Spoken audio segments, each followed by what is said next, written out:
اچھا سمجھتے ہوں، لوگ ہمیں کتنا ہی بہتر سمجھتے ہوں، لوگ ہمیں کتنا ہی بہتر مقام دیتے ہوں، کتنے ہی اچھے القاب سے لوگ ہمیں یاد کرتے ہوں، لیکن سچ بتانا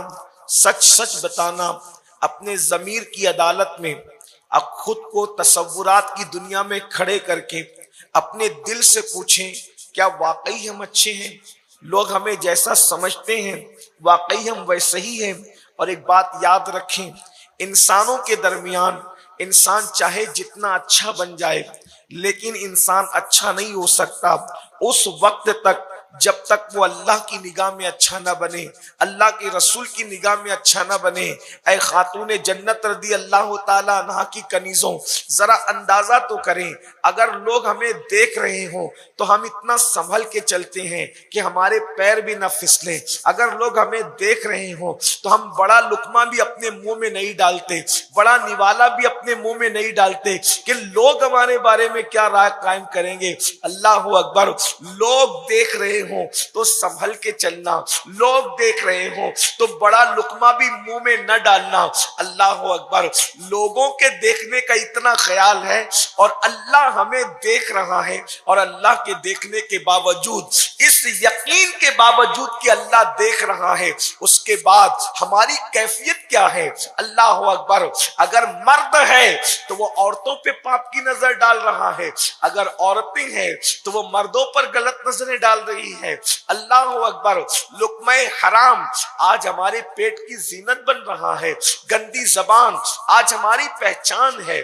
کون سا وہ گناہ ہے جو اپنی زندگی کے اندر نہیں ہے؟ اگر ہم اپنے گناہوں کے بارے میں خود کا احتساب کریں اور ہم اپنے گناہوں کے بارے میں کبھی تنہائی میں بیٹھ کر کے سوچیں تو ہمیں خود سے نفرت ہونے لگے گی، اور ہم خود محسوس کریں گے ہم کتنے برے ہو گئے، ہم کتنے گندے ہو گئے۔ میری ماں اور بہنوں، اچھی طرح سے یاد رکھنا اور اچھی طرح سے ذہن و دماغ میں رکھنا، انسان اپنے گناہ چھپا کر سب کو دھوکہ دے سکتا ہے لیکن انسان اپنے اللہ کو کبھی دھوکہ نہیں دے سکتا، اس لیے کہ اللہ علیم بذات الصدور ہے، وہ انسان کے دل کی کیفیتوں کو جانتا ہے، دل کے تہہ خانے کے اندر انسان کیا سوچتا ہے، دماغ کے اندر انسان کی فکر کیا ہے، یہ سب میرا اللہ جانتا ہے۔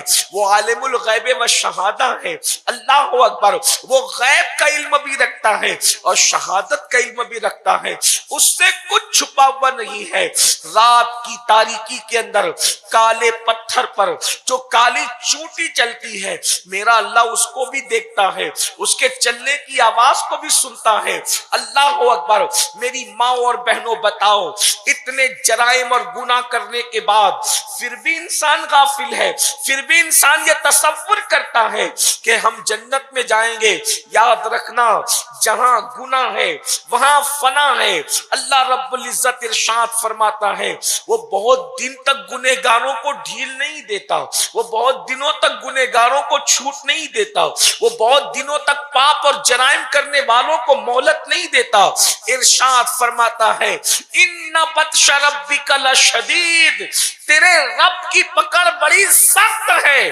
اللہ کی بندیوں، اگر اپنے حسن کی نمائش کرو، اپنے لباس کو شریعت کے خلاف پہنو، اپنی زندگی کو اللہ کی نافرمانی میں گزارو، تھوڑی مہلت دے گا، پھر اس کے بعد جب اس کی قدرت کا شکنجہ کسا جائے گا اور جب اس کا عذاب اترے گا، جب اس کی پکڑ ہوگی، تو انسان کا حال یہ ہوتا ہے، جب اللہ پکڑ کرتا ہے تو دنیا کی کوئی طاقت اللہ کے شکنجے سے چھڑا نہیں سکتی۔ جب اللہ پکڑ کرتا ہے تو کوئی انسان مالدار ہوتا ہے تو غربت کی چکی میں پسنے لگتا ہے، کوئی صحت مند ہوتا ہے تو بیماری کے دلدل میں دھسنے لگتا ہے۔ اللہ اکبر۔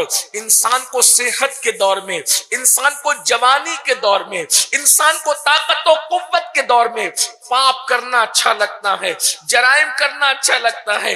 انسان سوچتا ہے کون دیکھ رہا ہے، مگر یاد رکھنا، میرا اللہ بار بار پکار پکار کر کہہ رہا ہے، ہوا معکم اینما کنتم، تم جہاں کہیں ہو اللہ تمہارے ساتھ ہے۔ نحن اقرب الیہ من حبل الورید، بعید، وہ تمہاری شہرک سے زیادہ قریب ہے، کہاں جاؤ گے، کہاں چھپو گے؟ اللہ اکبر۔ اندازہ فرمائیں سی سی ٹی وی کیمرے کی زد میں ہے تو انسان اتنا سنبھل کر زندگی گزارتا ہے، اللہ دیکھ رہا ہے، سارے گناہ ہو رہے ہیں، سارے جرائم ہو رہے ہیں۔ میری ماں اور بہنوں، دنیا کی دوسری عورتوں کو دیکھ کر کے، سیریلوں کے اندر اداکاراؤں کو دیکھ کر کے، اللہ اکبر، فلموں کے اندر فلمی اداکاروں کو دیکھ کر کے، اگر ہم بھی اپنی زندگی اللہ کی بغاوت میں گزارے، اللہ کی نافرمانی میں گزارے، اللہ کے رسول کی نافرمانی میں گزارے، کب تک؟ جب تک جسم کا رشتہ روح کے ساتھ جڑا رہے گا تبھی تک جرائم کرو گے، تبھی تک گناہ کرو گے۔ لیکن اللہ اکبر، ایک وقت وہ آئے گا میری بہنوں جب روح حلق میں اٹک جائے گی، ایک وقت آئے گا وہ میری بہنوں کہ جب جسم کا رشتہ روح سے ٹوٹتا ہوگا، ایک وقت آئے گا میری بہنوں جب ہمارے گھروں سے ہماری جدائیاں ہوگی، ہمارا مال ہمارا نہ رہے گا، شوہر شوہر نہ رہے گا، بال بچوں سے جدائیاں ہوگی، دنیا چھوڑ کر جانا ہے۔ قرآن ارشاد فرماتا ہے، اللہ اکبر، اینما تکونوا یدرککم الموت ولو کنتم فی بروج مشیدہ، اگر تم مضبوط قلعے میں جا کر چھپو گے وہاں بھی اللہ کی موت آ کر کے رہے گی، اللہ کی طرف سے موت آ کر رہے گی۔ اللہ رب العزت کی بھیجی ہوئی موت سے مضبوط قلعے بھی تمہیں بچا نہ سکے گے۔ اللہ رب العزت جب موت کو بھیجے گا اس کی طرف سے آنے والی موت مضبوط قلعوں میں چھپنا بھی تمہیں محفوظ نہ کرے گی۔ اللہ کی بندیوں، آج اپنی زندگی کا جائزہ لو، کون سے گناہ ہے، کون سے جرائم ہے، کون سی برائیاں ہیں جو زندگی میں نہیں۔ جوانی کی رنگریلیاں، جوانی کی مستیاں، لباس شریعت کے خلاف، زندگی شریعت کے خلاف، سوچ شریعت کے خلاف، اٹھنا بیٹھنا شریعت کے خلاف، سونا جاگنا شریعت کے خلاف، بچوں کی پرورش شریعت کے خلاف۔ آئیے آپ کو میں ایک بات بتاؤں، زندگی کے اندر کچھ مراحل ایسے آتے ہیں جب انسان کو گناہ بہت برے لگتے ہیں، حالانکہ پوری زندگی گناہ میں مزے آتے ہیں، پوری زندگی گناہ اچھی لگتی ہے، لیکن پوری زندگی میں گناہ اچھے لگتے ہیں، لیکن چند مراحل ایسے آتے ہیں جب انسان مرنے لگتا ہے تب اس کو احساس ہوتا ہے میں نے گناہ کیے اور صرف گناہ کیے، مگر یاد رکھنا اس وقت کا پچھتانا اس کو کام نہیں آتا۔ ایک مرتبہ کا واقعہ ہے، ایک شوہر اور ایک بیوی بڑی جب وہ دنیاوی فکر میں زندگی گزارتے تھے، اللہ نے دولت دی تھی، اللہ نے مال دیا تھا، اللہ نے بہت کچھ عطا کیا تھا، بہت نوازا تھا۔ شوہر اور بیوی کا پیار اتنا مشہور تھا کہ شوہر نے اپنی بیوی کے لیے کانچ کا محل بنایا تھا، جس کو شیش محل کہتے ہیں، کانچ کا محل بنایا تھا۔ اور کانچ کا محل بنانے کے بعد اللہ اکبر، ایک مرتبہ اس کی خوبصورت بیوی اپنے بالوں میں کنگھی کر رہی تھی، اور ماڈرن سوچ رکھنے والا اور دنیاوی سوچ رکھنے والا شوہر اپنی بیوی کی خوبصورت جب وہ کنگھی کو دیکھ رہا تھا، ایسے میں اس نے کہا کتنی خوبصورت ہو تم، کتنی حسین ہو تم، کتنی جمیل ہو تم۔ اللہ نے جنہیں خوبصورت بنایا ہے اس پر اللہ کا بڑا احسان ہے۔ لیکن حضور علیہ السلام فرماتے ہیں جس کی خوبصورتی اور خوبصیرتی، یعنی جو خوبصورت بھی ہو اور خوبصیرت بھی ہو، انشاءاللہ وہ جنت میں جائے۔ جس کو خوبصورتی بھی ملی ہو اور خوبصیرتی بھی ملی ہو، انشاءاللہ وہ جنت میں جائے گا۔ لیکن جس کو صرف خوبصورتی ملی اور خوبصیرتی نہیں ملی تو پھر اس کی خوبصورت جلد کو جہنم کی آگ کھائے، اس کے خوبصورت جسم کو قبر کے کیڑے کھائیں گے۔ مجھے کبھی سوچ کر کے حیرت ہوتی ہے، اگر چونٹی ہمارے جسم پر رینگے تو ہماری نیند اڑ جاتی ہے، جب اس جسم کو قبر کی مٹی کھائیں گی تو کیا ہوگا؟ جب اس حسین و جمیل جسم پر قبر کے کیڑے حملہ آور ہوں گے تو اس وقت کیفیت کیا ہوگی؟ کیا وہ لمحات ہوں گے، کیا وہ کیفیت ہوگی؟ بہرحال بہت خوبصورت تھی اس کی بیوی، اور وہ اس کے حسن جمال سے خوش ہو رہا تھا۔ ایسے میں اس نے کہا کہ تو اتنی خوبصورت ہے کہ اگر تجھے کوئی دیکھے تو تیرے سامنے لوگ اپنا دل ہار جائیں، اپنے ایمان کا سودا کر بیٹھے، عقیدے کا سودا کر بیٹھے، تسبیح مصلی چھوڑ دیں.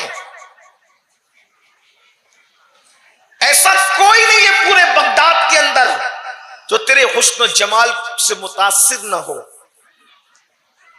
اس نے اپنی گردن کو جھرجھری دی اور بالوں کو جھرجھری دینے کے بعد اس نے کہا کہ کیا واقعی پورے بغداد میں کوئی ایسا نہیں ہے کہ مجھے دیکھ کر بھی وہ ایمان اور عقیدے پر قائم رہے اور مجھے دیکھ کر وہ نہ بگڑے؟ تو اس کے شوہر نے کہا کوئی مجھے ایسا نظر نہیں آتا.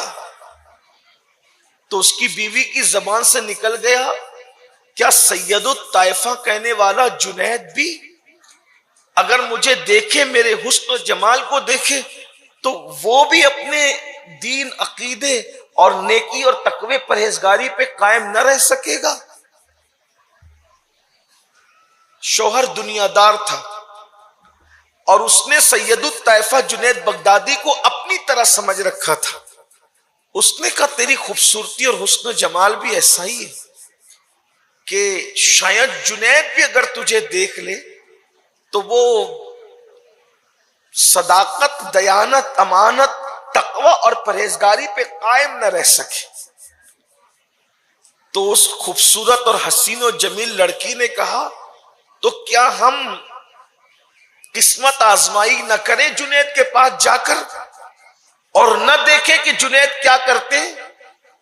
اس نوجوان نے کہا اگر ایسی بات ہے تو جاؤ اور جنید کے سامنے اپنے حسن کو بے نقاب کر دو. سید الطائفہ حضرت سیدنا جنید بغدادی رضی اللہ تبارک و تعالی عنہ اپنی خانقاہ میں تھے.